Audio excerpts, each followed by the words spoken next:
আমি দিল্লিতে নতুন,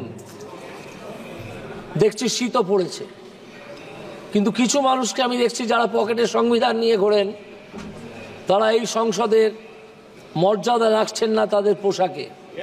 নমস্কার, দেখছেন টক টু বাংলা। আমি অভিষেক রয়েছে আপনাদের সাথে। এই মুহূর্তে যে খবর নিয়ে আলোচনা করব, সংসদে এবার বাংলায় বক্তব্য রেখে সবাইকে প্রায় চমকেই দিলেন প্রাক্তন হাইকোর্টের যে জাস্টিস অভিজিৎ গঙ্গোপাধ্যায়। তিনি বর্তমানে তমলুক থেকে জিতে বিজেপির টিকিটে কিন্তু তিনি সাংসদ হিসেবে নির্বাচিত হয়েছেন এবং পারফরমেন্স হিসেবে তার বিভিন্ন সময় আমরা বিভিন্ন পারফরমেন্স দেখেছি। এর আগেও তাকে সংসদ ভবনে কিন্তু আমরা বক্তব্য রাখতে শুনেছি, কিন্তু সেই সময় তিনি ইংলিশে বক্তব্য রাখছিলেন, কিন্তু এবার তিনি কিন্তু সম্পূর্ণ বাংলা ভাষায় বক্তব্য রাখলেন। এবং I have decided to talk in my mother tongue, that is Bengali. Recently, because of the effort given by the ministry and including the Prime Minister, our language has been given the emblem of a classical language. আমি দিল্লিতে নতুন, দেখছি শীতও পড়েছে, কিন্তু কিছু মানুষকে আমি দেখছি যারা পকেটে সংবিধান নিয়ে ঘোরেন, তারা এই সংসদের মর্যাদা রাখছেন না তাদের পোশাকে। কাউকে আমি এখনো পর্যন্ত দেখছি না এখানে টি শার্ট পরে এসে তার বাইসেপস বা ট্রাইসেপস দেখাচ্ছেন।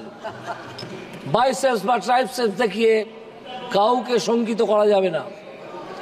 বাইসেপস ট্রাইসেপস, তার মস্তিষ্কের ভেতর যদি কোনো গ্রে ম্যাটার থাকে তাহলে সেইটাকে বরং প্রস্তুত করুন, এক্সারসাইজ করুন। একজন প্রাক্তন যে হাইকোর্টের জাস্টিস, তিনি পারতেন ইংলিশে কথা বলতে এবং আমরা আগেও দেখেছি তাকে স্বচ্ছন্দ হিসেবে ইংলিশে কথা বলতে বা হিন্দিতে কথা বলতে তিনি পারতেন, কিন্তু তিনি বেছে নিলেন তার যে মাতৃভাষা বাংলা ভাষায় কথা বলা এবং তিনি আগেই পারমিশন চেয়ে নিলেন যে I want to speak in Bengali as for my mother tongue.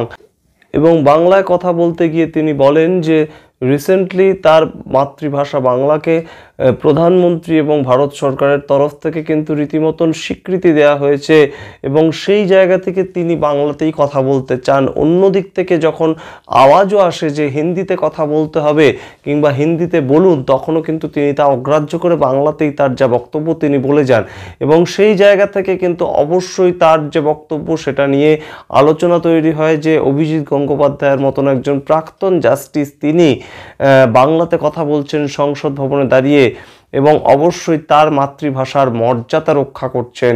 এবং আমাদের যে প্রশ্নটা এই মুহূর্তে তৈরি হচ্ছে, তাহলে দীপক অধিকারী তিনি যখন বাংলা ভাষার একজন সুপারস্টার হয়ে বাংলা সিনেমার একজন সুপারস্টার হয়ে তিনি যখন সংসদে কয়েক বছর আগে ঘাটাল মাস্টার প্ল্যান নিয়ে বাংলা ভাষাতেই কথা বলেছিলেন, তখন তাকে ট্রোলড হতে হয়েছিল কেন? এই প্রশ্ন কিন্তু যে কোনো বাঙালির ওঠা উচিত মনে। তিনি একজন মুভি স্টার বলে কি তাকে ট্রোল করা হয়েছিল, তাকে অশিক্ষিত ভাবা হয়েছিল এবং সেই জায়গা থেকে কি তাকে বাংলায় কথা বলা নিয়ে একটা হীনমন্যতার জায়গা থেকে ট্রোল করা হয়েছিল? সেই প্রশ্ন কিন্তু এখন উঠতে বাধ্য। তার কারণ আমরা কিন্তু বিভিন্ন সময় আমরা দেখতে পাচ্ছি যে বাংলা ভাষায় বিভিন্ন সাংসদরা কথা বলছেন। রাজ্যসভায় সিপিআইএম এর তরফ থেকে বিকাশ রঞ্জন ভট্টাচার্য, তিনিও একজন সুপ্রিম কোর্টের আইনজীবী, তাকেও আমরা বলতে শুনি বাংলায় তার বক্তব্য বিভিন্ন সময়। ঠিক তেমনভাবে বিজেপির তরফে এবার অভিজিৎ গঙ্গোপাধ্যায় তমলুকের বিজেপি সাংসদ, তাকে বলতে শুনলাম।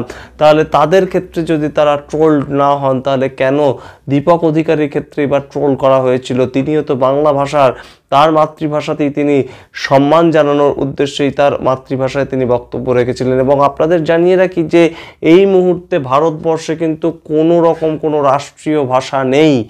আমরা দায়িত্ব নিয়ে বলছি, গুগল এই কথা বলছে যে বর্তমানে ভারতবর্ষে কোনো রকম কোনো রাষ্ট্রীয় ভাষা নেই। প্রত্যেকটি রিজিওনাল ভাষাকে কিন্তু জাতীয় ভাষার মর্যাদা দেওয়া হয় এবং সেই জায়গা থেকে যে কোনো ভাষায় যে কোনো জায়গার সাংসদরা কিন্তু বক্তব্য রাখতে পারেন এবং সেটা নিয়ে কিন্তু প্রত্যেকেরই কানে একটি মেশিন দেওয়া থাকে এবং সেই হেডফোনের মাধ্যমে কিন্তু তারা ভাষা পাল্টে নিতে পারেন যে কোনো মুহূর্তে তাদের পছন্দের ভাষায়।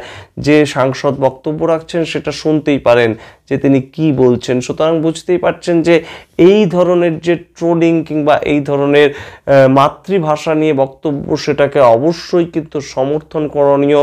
এবং প্রত্যেকজন সাংসদ যখন দক্ষিণ থেকে আসেন তারা তাদের মাতৃভাষাতেই বক্তব্য রাখেন, এবং এই মুহূর্তে কিন্তু অভিজিৎ গঙ্গোপাধ্যায় যেটা করেছেন সেটাও অবশ্যই আমরা সমর্থন করছি। ঠিক তেমনভাবেই গত কয়েক বছর আগে দীপক অধিকারী বাংলা সিনেমা সুপারস্টার দেব যা করেছিলেন সেটাকেও কিন্তু আমরা সমর্থনই করছি।